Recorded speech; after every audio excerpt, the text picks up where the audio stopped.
तो आदाब, नमस्कार, गुड इवनिंग, सत श्री अकाल। मैं साकिब जमील आपका स्वागत करता हूँ रियल स्टोरी के इस एपिसोड में। उम्मीद है पूरी फैमिली अच्छी होगी और अपना ख्याल रख रही होगी। अमूमन हम इंसान भूत प्रेत आत्माओं पर यकीन नहीं करते, लेकिन इस देश दुनिया में कहीं ना कहीं ऐसी घटनाएं घटती हैं जो आज भी इंसान को सोचने पे मजबूर कर देती हैं कि क्या भूत होते हैं। इसी तरीके की एक कहानी आज मैं आपके सामने लाया हूँ। यकीन मानिए, इस कहानी को सुनने के बाद आप भी सोचने पे मजबूर हो जाएंगे भूतों के अस्तित्व के बारे में। यह कहानी चीन की है और आज से 26 साल पुरानी है। और चीन में आज भी इस कहानी को लोग सुनते या सुनाते हैं तो उनके दिल और चेहरे पे वो खौफ साफ साफ देखा जा सकता है। ये कहानी चीन में एक जगह बीजिंग है, वहाँ के एक पुलिस स्टेशन में बाकायदा रिकॉर्ड है। चीन में इस कहानी को बहुत से लोग बहुत से नामों से जानते हैं। कुछ लोग इसे द मिडनाइट बस के नाम से जानते हैं, कुछ लोग इसे द बस टू फ्रैग्रेंट के नाम से जानते हैं और कुछ लोग इसे द रूट नंबर 375 के नाम से जानते हैं। ये एक रात की रहस्यमयी कहानी है। ये एक रात में ऐसी घटना घटी चीन में कि जिसने पूरे चीन को और वहाँ की पुलिस को हिला के रख दिया। तो चलिए कहानी शुरू करते हैं। 14 नवंबर 1995 को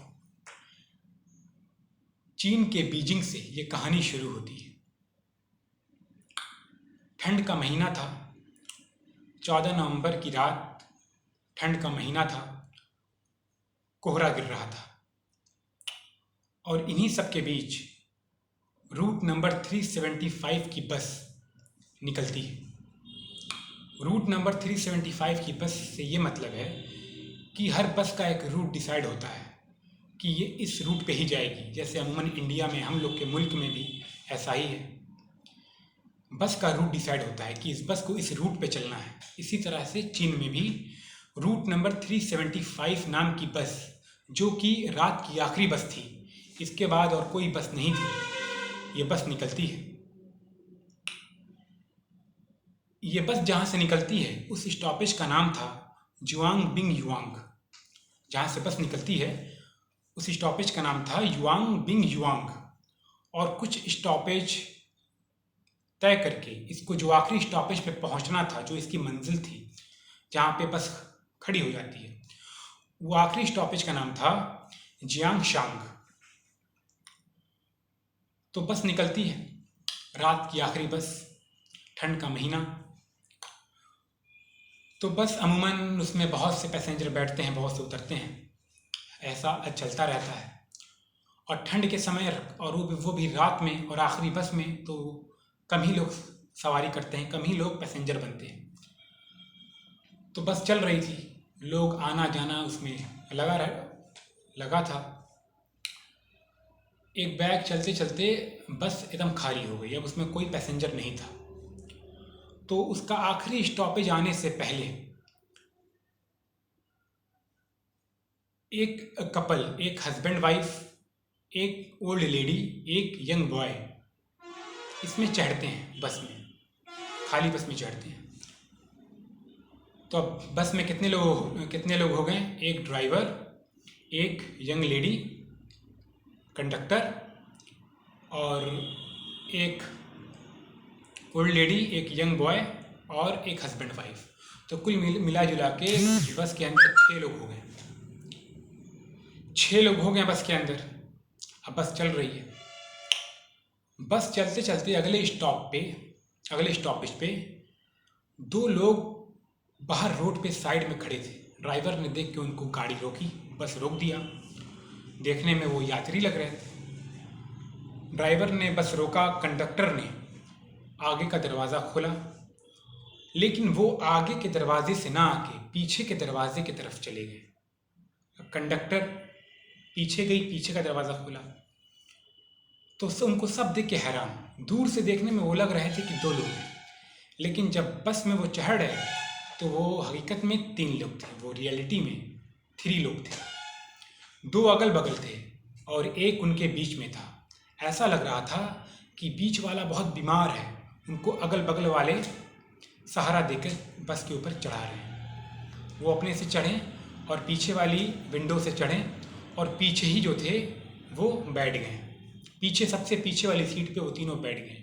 उनको देख के जो बाकी लोग थे उनको अजीब लगा। अजीब लगने की वजह ये थी कि वो तीनों जो थे उनका बिहेवियर थोड़ा अजीब था।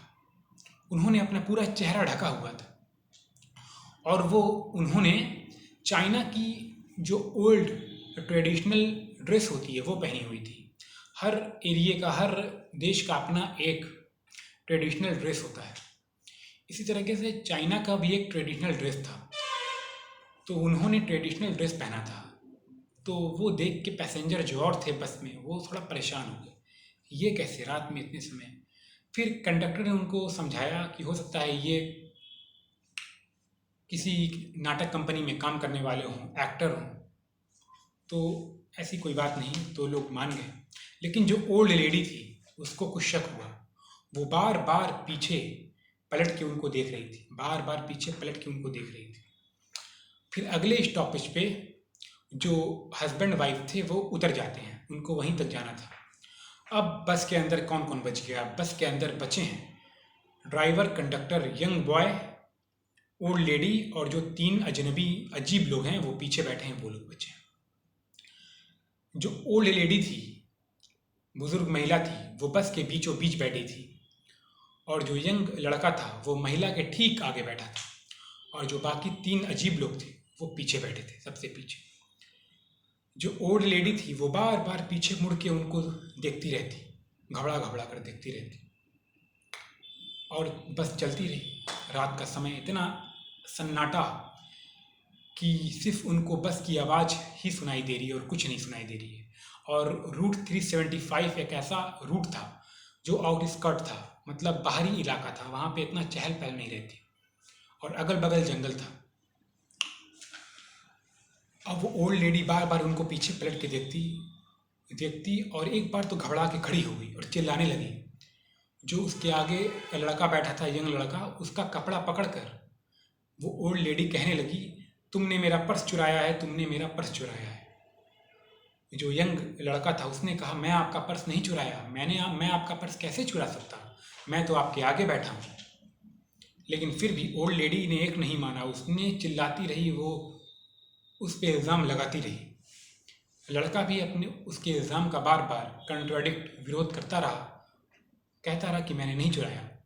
इसी बीच कंडक्टर आया उनके झगड़े को सुनकर और कंडक्टर ने भी मामला शांत कराने की कोशिश की, लेकिन ओल्ड लेडी ने एक भी नहीं माना।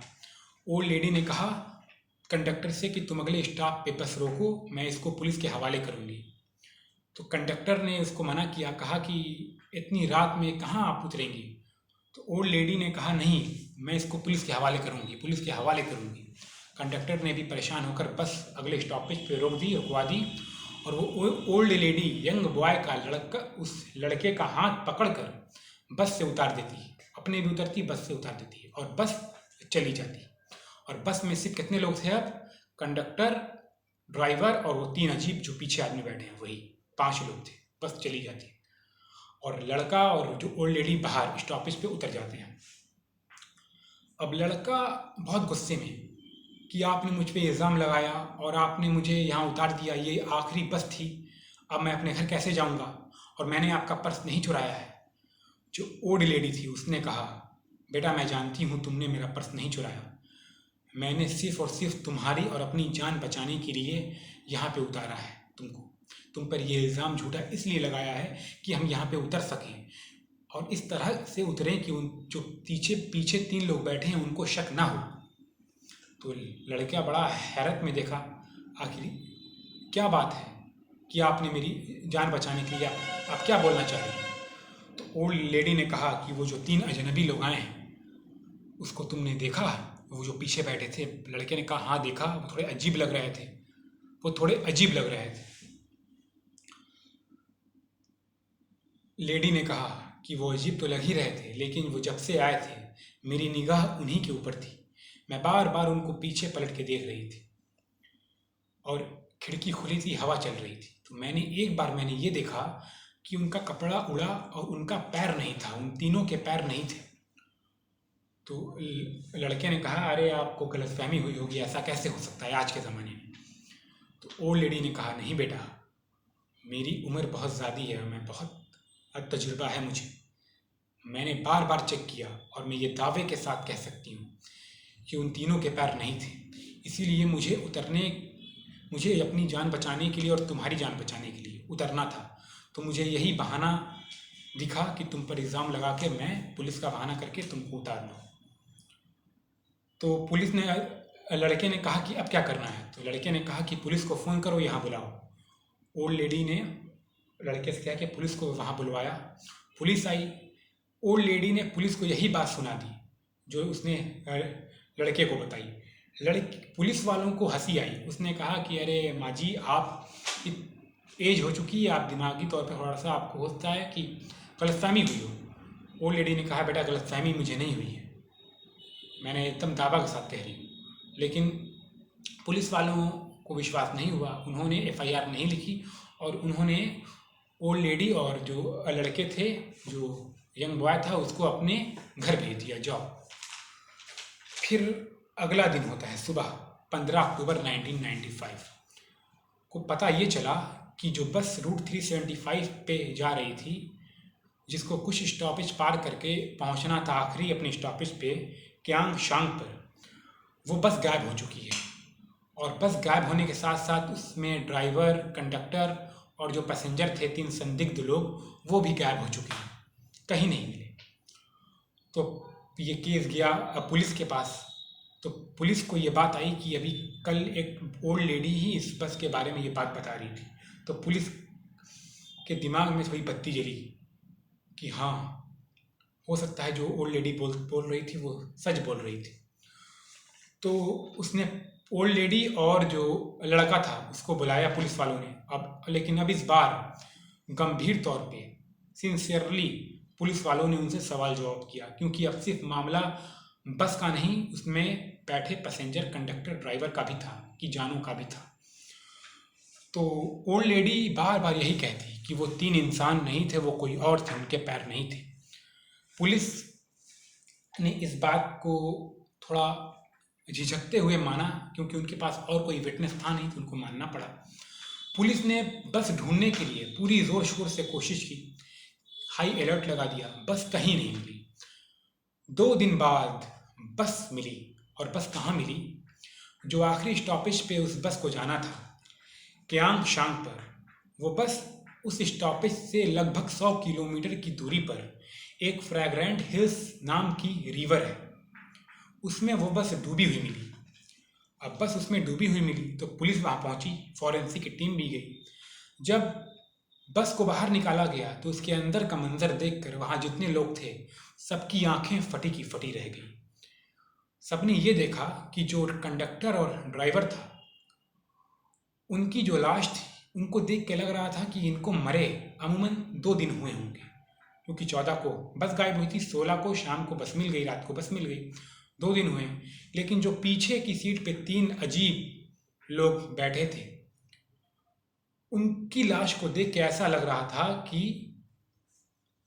था कि उनकी मौत हुए कई साल बीत चुके हैं। उनकी बॉडी एकदम डिकम्पोज, सड़ चुकी थी। और इतनी बॉडी तो गर्मी में भी नहीं सड़ती, उस समय तो ठंड का मौसम था। तो फिर भी पुलिस ने, फॉरेंसिक की टीम भी वहाँ थी, फॉरेंसिक की टीम ने सब जांच किया, पोस्टमार्टम रिपोर्ट आई। तो पोस्टमार्टम रिपोर्ट में ये पाया गया कि जो ड्राइवर और कंडक्टर हैं उनकी मौत तो 2 दिन पहले हुई, लेकिन जो पीछे 3 लोग बैठे थे उनकी मौत हुए कई साल बीत चुके हैं। अब ये क्या सवाल, अब ये क्या बात है कि जो 3 पैसेंजर जो संदिग्ध थे, अजीब थे, अभी 14 तारीख को रात में बैठे और उनकी लाश 16 को मिली, लेकिन पता ये चला कि उनको मरे कई साल हो गए। और दूसरी बात ये कि बस वहाँ पहुँची कैसे, क्योंकि वो बस सरकारी बस थी और बस में जो पेट्रोल डीजल भरवाया जाता है वो सिर्फ उतना ही भरवाया जाता है कि वो जहाँ से उसको चलना हो, जहाँ पहुँचना हो, बस उतने ही। अमूमन उसके अंदर पेट्रोल जो था, डीजल था, वो 20 किलोमीटर तक का ही था, क्योंकि उसको आखिरी स्टॉपेज जो उसको जहाँ रुकना था वो 20 किलोमीटर की दूरी पर था, उससे ज़्यादा उसमें पेट्रोल नहीं था। तो 100 किलोमीटर दूर वो कैसे पहुँच गई आखिर वो बस? उसमें ड्राइवर पेट्रोल भरवा नहीं सकता क्योंकि रूल के खिलाफ है, और 100 किलोमीटर दूर जाने के लिए पेट्रोल चाहिए, तो उसमें इतना पेट्रोल आया कहाँ से, ये भी एक सवाल है। और जो उन तीनों की जो मौत हुई, उसमें जो 5 की मौत हुई, उसमें से कंडक्टर ड्राइवर की मौत तो 2 दिन पहले हुई, पोस्टमार्टम में रिपोर्ट में आ गया, लेकिन वो 3 की मौत कई साल पहले हुई। ये कैसे आया, कई साल पहले हुई, ये भी एक सवाल है। तीसरा सवाल ये है कि जब पेट्रोल के बारे में पुलिस को पता चला कि इतना पेट्रोल आया कैसे, तो उन्होंने पेट्रोल का टैंक खोला, और जब उन पुलिस वालों ने उसको खोला तो वो देख के दंग रह गए। उस पेट्रोल के टैंक में पूरा लबालब खून भरा हुआ था, ब्लड भरा हुआ था, ब्लड। अब गाड़ी बस खून से तो चलती नहीं, तो आखिर उसमें ब्लड कहाँ से आया? और अगली बात यह है कि जहाँ पे वो लड़का और ओल्ड लेडी बस से उतरे थे, हर जगह बीजिंग के रूट नंबर 375 पे कैमराज लगे हुए हैं, तो हर जगह तो वो बस की फ़ोटो आई, बस का वीडियो आया कैमरे पे, लेकिन जहाँ पे वो ओल्ड लेडी और जो यंग लड़का बस से उतरे, उसके बाद से भी कैमरा लगा हुआ है, लेकिन कहीं भी उस बस की फ़ोटो नहीं आई। हालांकि और चीज़ की फ़ोटो है, लेकिन वो बस की फ़ोटो नहीं आई। तो बस गई कहाँ भाई? बस उसी रास्ते से गई होगी, तो बस की फ़ोटो आई क्यों नहीं? ये भी एक सवाल है।